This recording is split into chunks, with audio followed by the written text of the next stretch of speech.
وهو علم الاورجنايزيشن بيهيفير او السلوك التنظيمي. قال لك بص، الناس اللي معاك او الناس اللي موجوده في الشركه، الناس دي في 3 تفاعلات بتحصل فيها. اول حاجه في تفاعل بيحصل على مستواه هو الشخصي، الدوافع بتاعته، الرغبات بتاعته اللي انت اصلا ما بتشوفهاش ما تعرفهاش، لان دي الباطن بتاعها، هي دي اللي بتحركه وبتخليك تشوف المنظر اللي انت شايفه او تصرفاته اللي انت شايفها او اداؤه اللي انت شايفه دوت. بس في نفس الوقت الناس كائنات اجتماعيه ما بتعرفش تعيش لوحدها، ففي تفاعل تاني بيحصل وهو تفاعل على مستوى المجموعه اللي في نفس الاداره.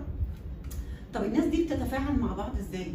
قادرين يشتغلوا مع بعض في تفاعل وفي هارموني مع بعض وقادرين يشتغلوا كجروب مع بعض، ولا اصلا احنا مقطعين بعض اصلا ومش طايقين بعض، وكل ما حد مننا يطلب حاجه التاني ما بيعملها لهوش، فبالتالي الاداره ما بتشتغلش.